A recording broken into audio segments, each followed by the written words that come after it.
Всем привет! Сегодня у нас долгожданный эксперимент. Многие из вас в комментариях писали, а попробуй лук. Ну что ж, вы просили, я делаю. Сегодня мы проверим, убьет ли лук микробов под микроскопом.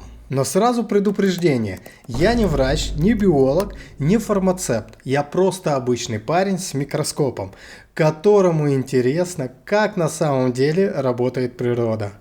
Не повторяйте этого дома, не капайте себе лук в глаза, нос или куда-либо еще. Если у вас есть проблемы со здоровьем, идите к врачу, а не к холодильнику за луком. Вот он, наш герой сегодняшнего дня. На первый взгляд просто обычный овощ, а по факту это настоящая химическая лаборатория. В его клетках есть вещество алиин, которое при повреждении превращается в аллицин. Почти то же, что и в чесноке, только немного слабее. И именно он вызывает слезы, когда мы режем лук.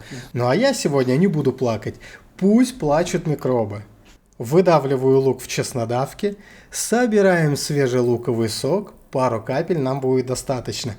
Вот он, прозрачный, но с характерным ароматом, который пробивает нос даже через микроскоп. Если вы хотите увидеть лук и его клетки под микроскопом, я оставлю сверху подсказку тут или тут, чтобы вы могли посмотреть на него. А это наши подопытные. Я специально несколько дней выращивал этих микробов, чтобы сегодня они могли героически погибнуть во имя нашей науки.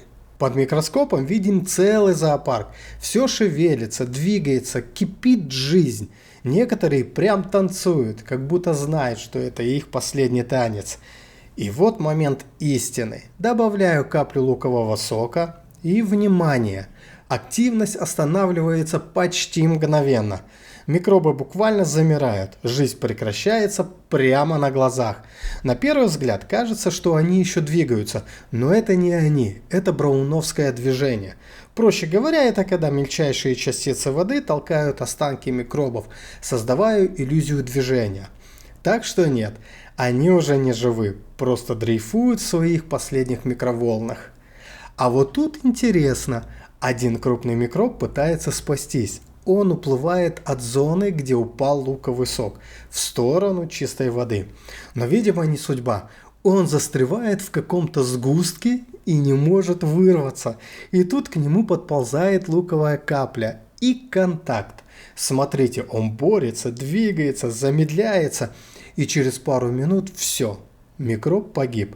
Вот так наглядно лук показывает, что его запах – это не просто запах, это биологическое оружие массового поражения в мире микробов. Посмотрите, вот это место луковой зоны и чистой воды. В зоне с луком тишина, ни одной живой клетки, а вот за ее пределами жизнь кипит. То есть можно буквально увидеть, где заканчивается жизнь и начинается химия. Так почему микробы погибают? Все просто. Тот самый аллицин разрушает их клеточные стенки и мешает им дышать. Для нас лук просто приправа, а для микробов это конец света.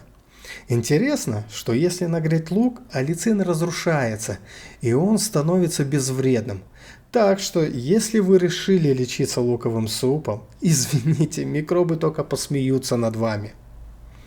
А теперь вопрос к вам. В чем еще искупать микробов? Пишите в комментариях свои самые безумные и интересные идеи. Может быть, проверим мед, лимон, уксус или что-то из народных рецептов. Кто знает, вдруг найдем новое супероружие против микробов. И, кстати, если вам нравятся такие эксперименты, поддержите канал, нажмите лайк, подпишитесь. Это реально помогает продвигать видео и делать новые эксперименты. Что ж, подводим итоги.